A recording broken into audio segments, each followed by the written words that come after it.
Hi everyone, welcome to the festival. I'm Nathan Smith, I'm a research fellow at the University of Manchester, and I'm going to talk to you for a few minutes about the work that I do at the Cathie Marsh Institute. To start, I'd like you to picture a group of people sharing a metal capsule no bigger than the size of your living room. These are the first participants in a human mission to Mars. It's 20 years into the future, and the crew have just set off from planet Earth on their 2 to 3 year voyage to the big red planet and back again. How do we keep this group of astronauts, in the small space that they're living in, happy, healthy, and performing optimally on the challenging expedition that lies ahead of them? While these questions may seem grounded in science fiction, that's exactly the focus of my work at the Cathie Marsh Institute. Colleagues and I are interested in not only how astronauts, but how other extreme populations like polar research scientists, wildlife conservationists, aid and humanitarian workers survive and thrive at the extremes and the limits of human life. The work that we've done and colleagues have done over the past 30 to 40 years has told us quite a lot about how people cope in extreme, isolated and confined environments, like those encountered in space. The question now is, how do we use that information to help the people, like those pioneers taking part in that first Mars voyage, function optimally and take the most from the experience they have in these difficult, demanding and arduous settings? So we'll start with a little bit about what we know. There's really two parts to this story. So there's a general sense of coherence in terms of the underlying motivation and psychological factors that make it more likely that people will do well in these environments. And the things that we've been studying in our own work are what we call basic psychological needs. So we know that people off in extreme places, when they have their needs for autonomy, so this feeling of being able to make decisions, feeling agentic and like they have choices really matters. Feeling competent, so feeling effective, feeling like you're mastering new things, feeling like you're getting better at the things you're working towards. And feeling related, feeling a sense of camaraderie with other people. All these things are really important. If you think about and reflect on those things in your own life, they're probably important to you as well.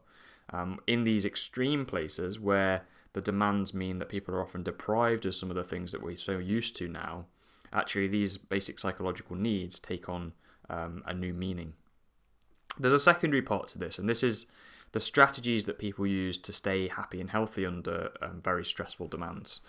So we know that being adaptable and adjustable, and we call it being flexible, is really important when coping with stress.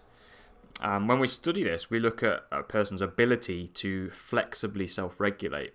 And this really relies on three interacting parts. So to stay really well in these, what we call extreme environments, requires people to be very good at spotting the things that are stressing them out. So they have what we call context sensitivity.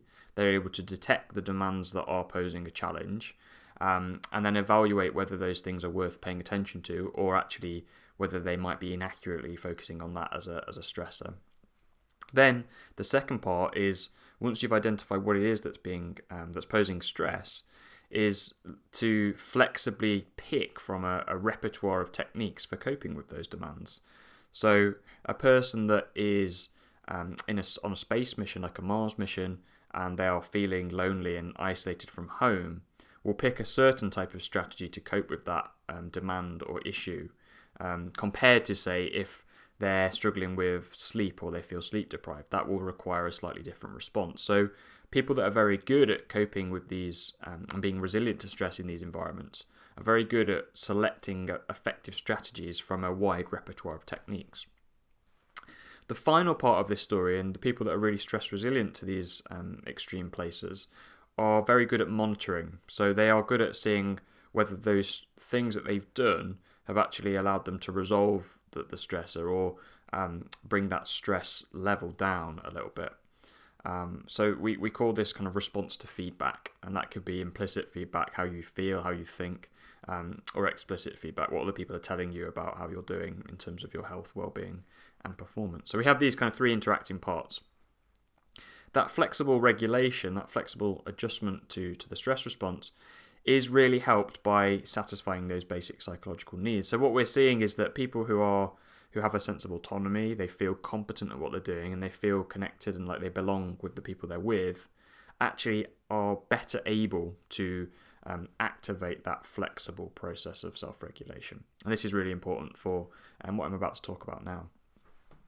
So with those principles in mind, what we've been doing in new work, so work that we're doing at the Cathie Marsh Institute, is trying to take those lessons that we've learnt and collaborating with people that go off to extreme places. So these are people that have spent many years of their life living, working and playing in isolated, confined and extreme environments, and include military personnel, aid workers, Antarctic scientists that have been down in Antarctica for over a year, people that have flown on the space station, people taking part in these what we call Mars simulation studies, where they've been locked up for 500 days or more. We've been working with these people to identify and develop a digital tool that allows them to monitor, optimize, and take steps to manage their own health, behavior, and performance in these extreme environments. And this work really relies on input and innovation in several areas. And this is where the work at the Cathie Marsh Institute really comes to the fore. So the first part of this is, how do we collect data from people in extremes? So some of these environments are non-network, there's no Wi-Fi. They might be communication delays. So like on a Mars mission, there might be a 30-minute delay between information going to and coming back, going to the space station and coming back to Earth. So what we've learned here is that these systems need to be working in a way that allows the user to operate autonomously. So that word autonomy again, they need to work without the reliance on external support. There's also the question of how we actually collect the data. So we can ask people to tell us how they think and feel. That's fairly standard practice in psychology. But with technological innovations, there are lots of other options available to us. So we can use passive data from wearables to understand how a person's doing psychologically. And that might be looking at things like heart rate variability, which we can assess through a wristwatch. It might be looking at changes in their facial features or the language that they're using and the tone and intonation of the language and the speech. And that can tell us about fatigue and stress.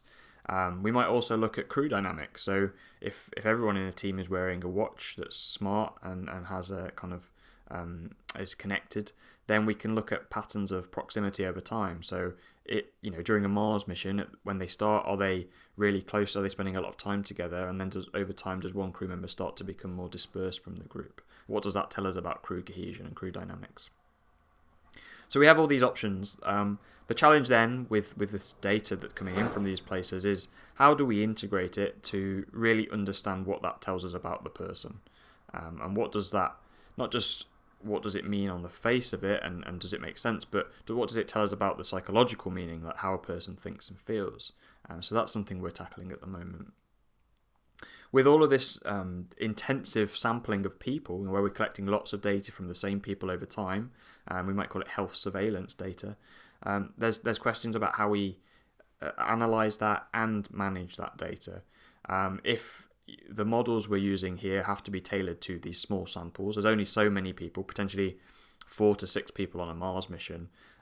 We can't use traditional techniques that we use to analyse data from thousands of people. So we're having to think about how we model the data, how we deal with what we call autocorrelations in the data, so there's kind of consistent sampling of people over time, which requires innovation in statistical analysis. There's also the point of, when we're working with such niche populations, often these people are well known in the media, their data is potentially identifiable. So how do we ensure the privacy, trust and security of that data? And this is really an ethical question, is working with the people that are going to be studied and used and monitored. What do they want? And many of them tell us that they want their data to stay private to them, so that it allows them to effectively regulate themselves, but they don't want other people seeing it, because that can impact how they're perceived. If their data suggests that they're struggling at a certain point in time, that might impact on the types of things they're asked to do. It might potentially worry family members if it's an astronaut on a Mars mission. So we have to be considerate of how the user wants to have their data analysed and who can access it and when. The final part of this piece of work that we're doing at the CMI is really taps into the issue of equality and diversity. And this is an important issue that's been, the conversation's been going on for a long time now. But as I said at the start, over the past 30, 40 years, we've learned a lot about how people cope in extreme environments. But still, that data is from a fairly niche and subset of a population. It doesn't tell us how people from various backgrounds, from various cultures, from various places around the world cope with extreme stress. So one of the things that we're trying to do with this work is democratize access to take part. By engaging citizens of the world in our research, we can create a system that's more agile, that's more inclusive, and that if we're starting to think about how we match solutions for coping effectively with data, pulling on some of those principles of flexible self-regulation, we can make sure that those principles and those strategies that we suggest are matched to the population that they're being designed to influence. And this is really important, a really important point in terms of how we encourage people to cope. Those people that are receiving the suggestions or the guidance need to feel like the suggestions that they're getting are relevant and personal to them, and that they're going to actually be useful in the context that they're operating in. To bring that to life, think about whether the solutions suggested for an astronaut would be the same and would be equally acceptable by a wildlife conservationist. They may well be, but we need to test those questions.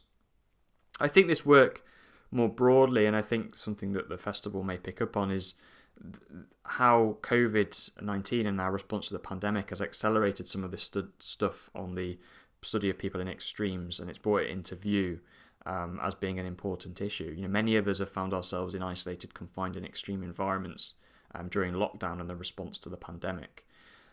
How would we have coped, or would it have been effective and useful if we'd have had a system designed to support our mental and behavioural health and keep us happy and healthy that was purposely designed for these situations? There's been lots of news articles talking about how astronauts cope in isolated, confined and extreme environments, but we have a system here that may eventually provide the tools to help people that are enforced into these lockdown situations, whether this is pandemic related or whether these things happen again in the future related to other existential risks like climate change or other kind of challenges that we're facing on the horizon, where we may well end up in a lockdown scenario again. So we think that this work has broad appeal beyond just people living, working and playing at the extremes. I hope that was a useful insight to our work with human extremophiles, and I do hope that you enjoy the rest of the festival. Thank you very much for listening.